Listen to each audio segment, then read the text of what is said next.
this was our third win in a row. Very happy. All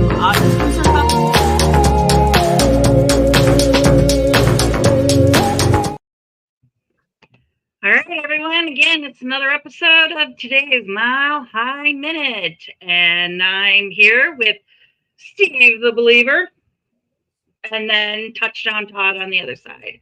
So we're going to get right into it. We're going to, well, first, you know what? I think I'm going to share a little situation that we were all very, very...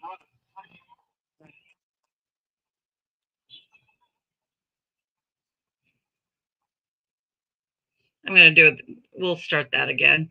I was trying to link into the blow. Rolls to his right. Run it, Bo, to the 5, to the goal line. Touchdown, Denver. That's a touch. Okay, so is everyone like me? Well, maybe Steve wasn't, because, well, were we all jumping up and down, screaming, yelling, go, Bo, go, Bo? We were. That was the bar. What was the bar like at that point?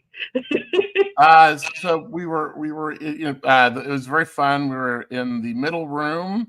It was packed. I think there were probably 50 people in there, and I don't think that people thought they were going to be watching the game very closely. I will just say on the onset, I don't know if it's the best win we've had in the last 7 years, but for me, it was the most fun win. It was incredibly fun. I was completely taken by surprise that we're even much less dominant. So people were very happy. It was like some kind of fantasy land, and we all were enjoying it. Steve? Well, I was actually on vacation in Montreal at the time, so I tried to find a bar that was showing the games.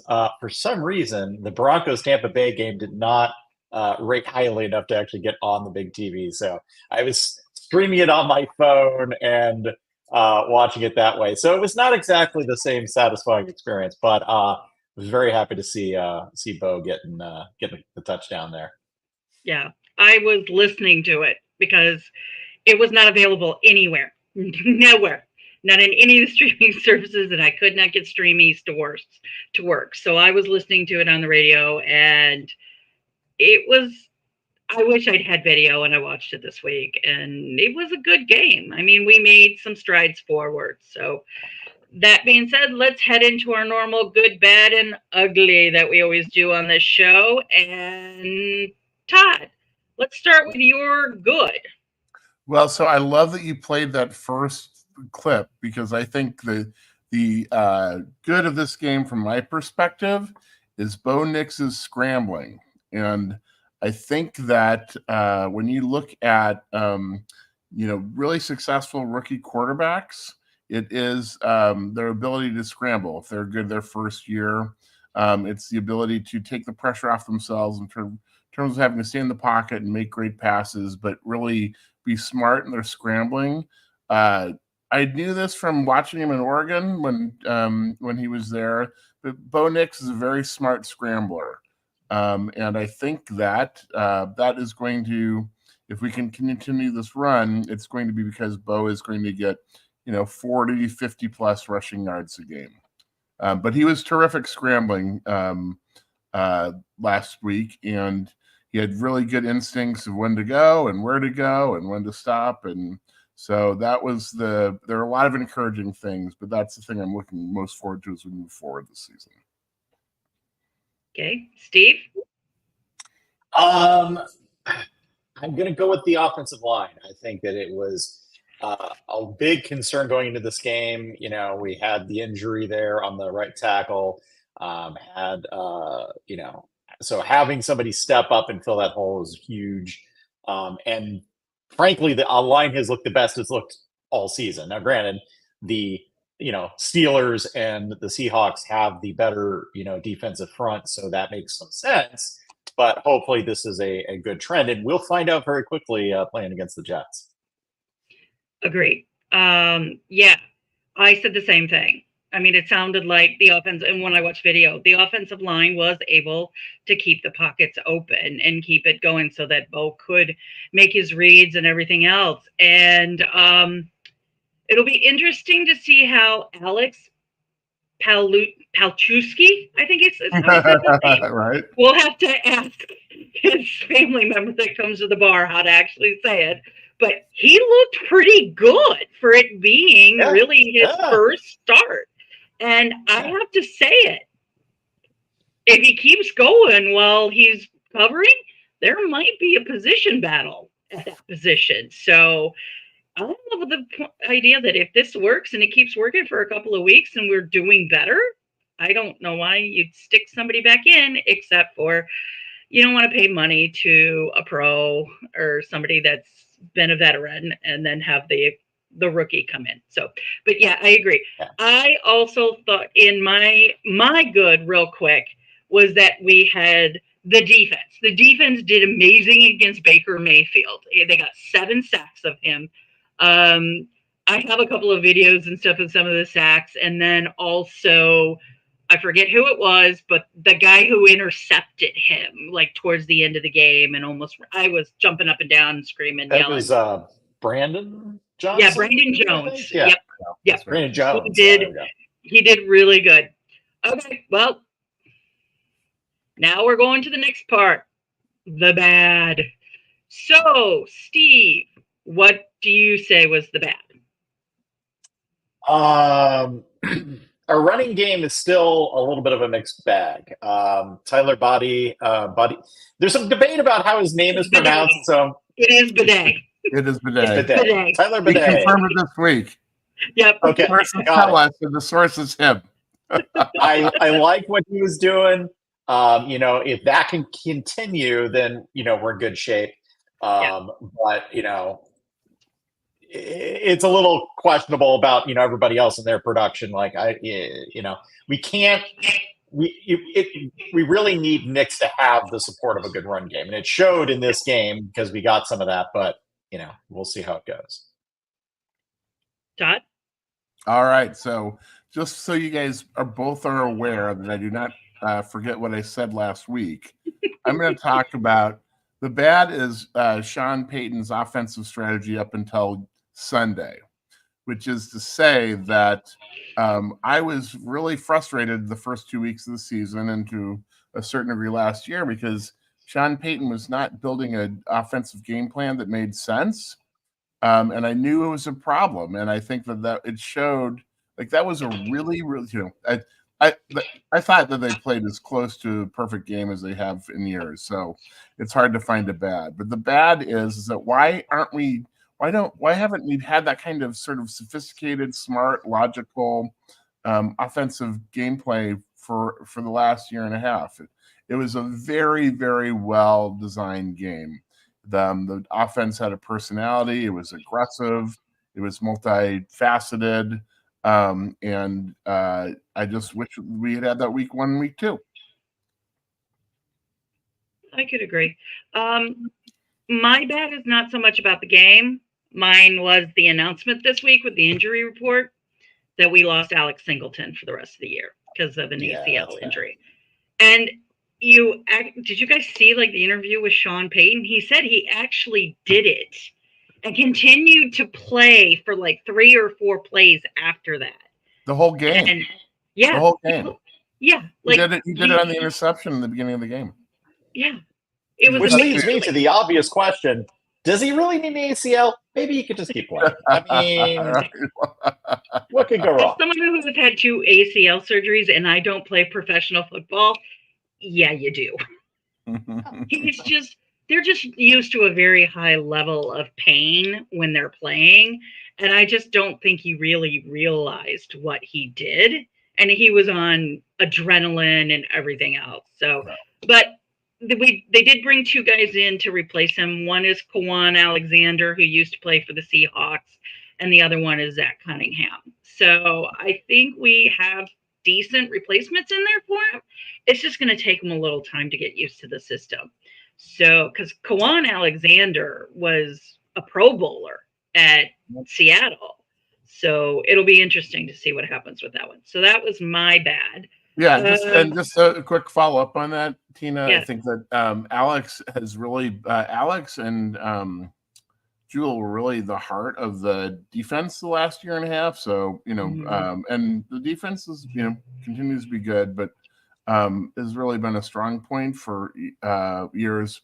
So hopefully we can carry that spirit. Like I would like to see the defense play, all of them play like their ACL is torn.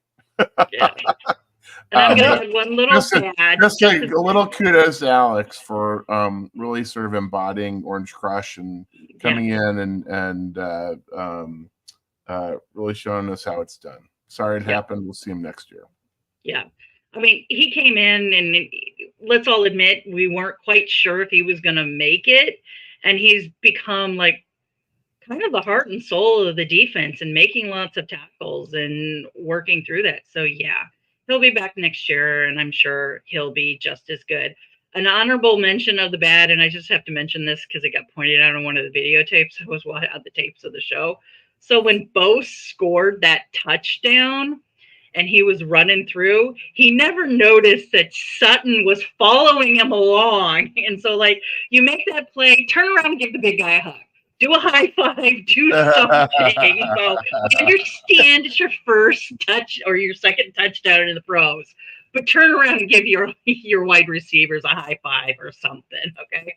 It's funny. If you watch the video, you can see, like, half the wide receivers following him. So, all right. Well, so he can make up for it when his first touchdown pass goes to Sutton. So there you exactly. Go. Yep. All right. Now we're going to go to the ugly. And do you have any ugly? I do. Okay. Lead. I think our defensive backfield is ugly. I would not want to play this defensive backfield. Seriously. I am so, we miss Simmons, of course, but I don't know. Are we top 5? We are shutting people down. Quarterbacks are not making throws against us. We'll have to see. We've got Aaron Rodgers on Sunday, and he's on a run. But I just think their play is ugly. Kept us in the first 2 games. Literally won the third. Why you get 7 sacks is because the quarterback has no one to throw to. So I'm incredibly encouraged by the play of the cornerbacks and safeties, especially with the loss of Simmons, which was a big loss. So let's get to Sunday, man. Yeah, I agree. I'm not even going to try as hard as Todd did to pivot there. It was a really good game. It felt good. It felt it gave us a glimpse of what the future could look like. And so I don't really feel like there's any ugly to be had there other than possibly doubling down on the injury. But I thought it was a great game. Okay. My ugly. And even the orange jerseys look good. Yeah. My ugly is our upcoming schedule. Mm-hmm. Do you guys know we have the 5th hardest schedule coming up? This is going to be a test of our team. On the bright side, the Chargers are looking terrible. The Raiders are looking terrible, so that'll help. I heard the Chargers. You say, who else did you say?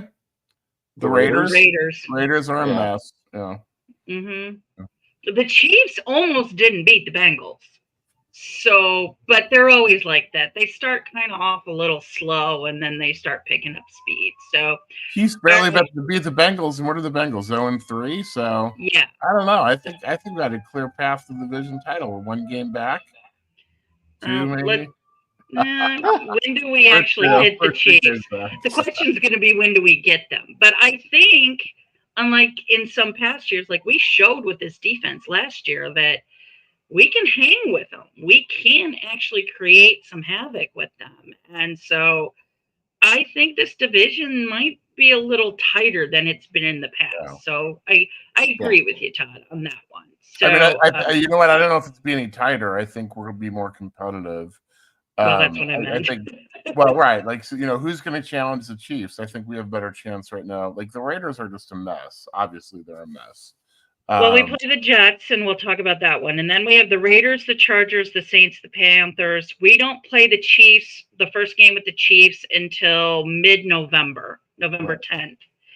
And then we have the Raiders, Browns, bye week. And so that's my concern with the Chiefs is they start getting really tight in the second half. So, but I do think this division is going to be a bit more competitive this year. It's not going to, I'm hoping it won't be a runaway for the Chiefs, like always.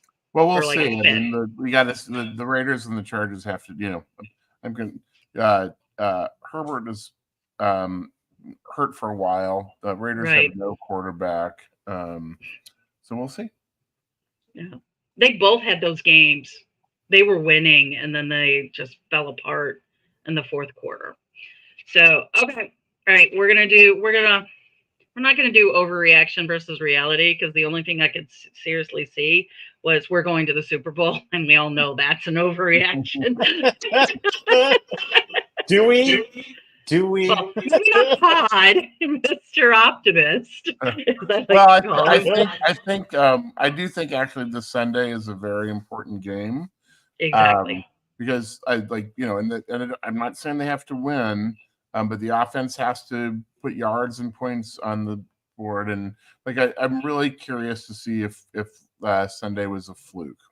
And, if they come out and play hard, like this great defense, on the road, they haven't been home all week. If they win again, that'd be great.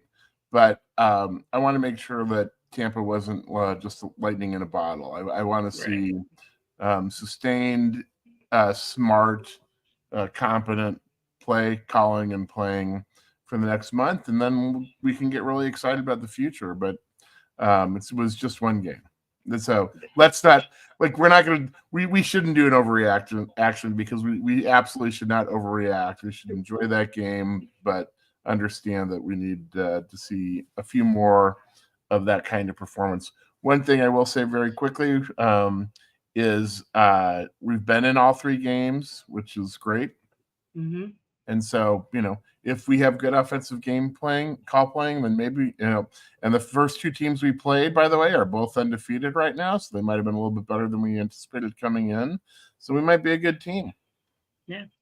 And that's going to segue my way into my last section, which we are actually going to talk about the Broncos versus the Jets game. And so I looked up.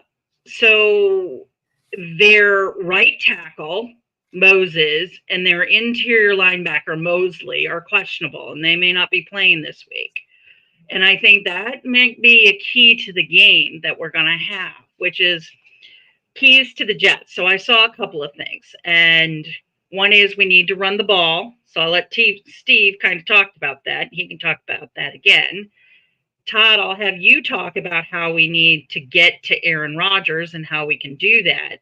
And I'm going to start out with kind of what I said. We need to force them to run the ball between the tackles. So I think that is definitely a key, especially if their right tackle, their veteran, is still injured. We need to get after the rookie that's going to be playing in that place and keep the Jets within the tackles, because the points they've been scoring when they've been running have been on the edges and allowing their running back to get out to the edges and stuff.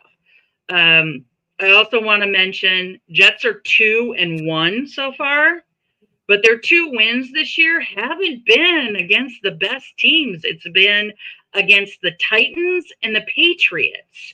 So I agree with you, Todd. I think this is going to be a deciding game for both teams, but definitely for us to see, are we going in the right direction? So, Todd, how do we get to Aaron? So how do we get to Aaron? He is playing well again.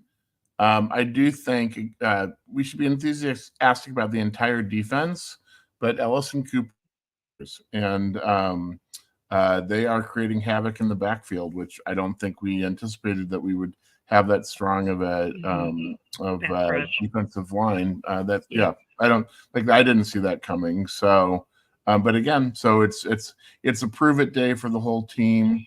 I think the most interesting thing about Aaron Rodgers is he is so good so effortlessly. It's just hard to stop him. So I don't know if we are going to. I think we need to score more points than them.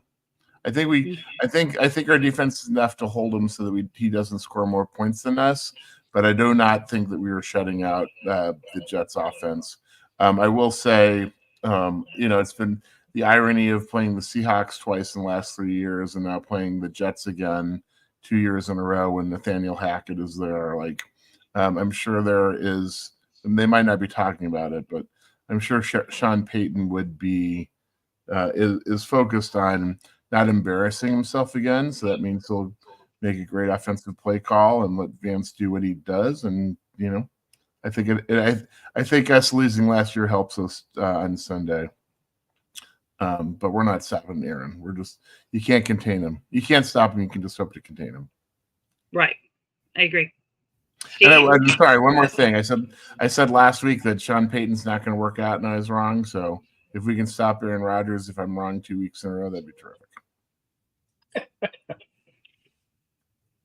Well, so you want me to talk running game then? Yeah. Okay. So I think that I want to see Javonte get another try at starting, but I think you give him a very short rope and expect that, Buddy or Beatty, I'm never going to get his name right again. Bidet. Think bidet, but put an A. Bidet. Bidet. All right. So anyhow, pivot to him. We got to get something going. I think it's like they need to get a good running rhythm. It's going to be a tough slog against the Jets defense, but I do think it's going to be a key to the game. I will say the fact that the Broncos are spending this week on the East Coast in West Virginia and kind of keeping the team together there, I think is a huge move to help make this go more smoothly.